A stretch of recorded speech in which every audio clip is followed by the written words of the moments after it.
28 guuradii ka soo wareegtay maalintii xornimada Soomaaliland lagu dhawaaqay ayaa maanta si weyn looga xusay magaalada Gabiley. Kumanaan ka mid ah shacbiga reer Gabiley ayaa muujiyay dareenka ay leedahay maalintani qaran ee 18 May. Waxaana socdaal kala duwan oo luuga ku soo mareen wadooyinka waaweyn. Waxaana ka mid ahaa shirkadaha isgaarsiinta sida Telesom, shirkadaha dhismaha, dugsiyada kala duwan ee gobolka, jaamacadda Timacade, qaybaha kala duwan ee bulshada, ciidamada kala duwan, militariga, booliska iyo asluubta. Waxaana fagaaraha khayriyeed kala hadlay bulshada iskugu soo baxay maamulka heer gobol iyo heer degme ee Gabiley iyo wasiiro ku-xigeenno ka soo qayb galay. Soomaaliland waxaynu ognahay meesha laga soo bilaabay waynu ka wada warqabnaa taariikhdeeda. Hadday tahay 1990kii isu tashigii ay beelaha Soomaaliland oo dhan u dhamaayeen, dadaaladaasi aynu samaynano aynu isu tashanano waxay leeyihiin cadow fara badan. Maanta waxa inoo sharafa 4 dawladood waxayna la jooga dawlad deegaankeena Itoobiya, Kenya, Djibouti. 1990kii markii wala soo noqday xurnimadii aynu ka qaadanay dawladda Ingiriiska waxaa jirtay tacab badan oo galay, dhiig badan baa daatay, dad badan baa la laayay, hanti badan baa ku luntay Soomaaliland goboladeeda oo dhan.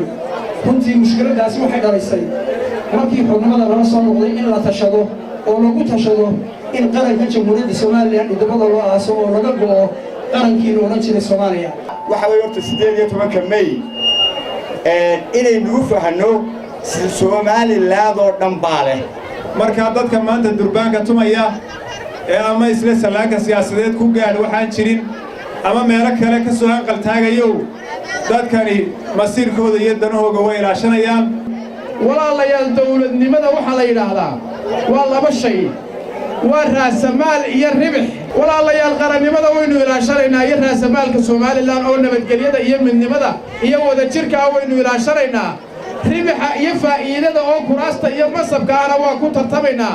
waxaan maanta u dabaaldegaynaa 28 guuradii 18 May aynu dib ula soo noqonnay madax banaanideena. May waxay u taagan tahay waa heshiis ay beelihii Soomaaliland 1991kii magaalada Burco ay isugu yimaadeen ay bartaan oo iskuullada ku bartaan oo ay qiimeeyaan halganka aabbayaashood iyo hooyooyinkooda ay u soo mareen ee lagu dhaliyay 18 May lagu dhaliyay inay gartaan baa muhiim ah.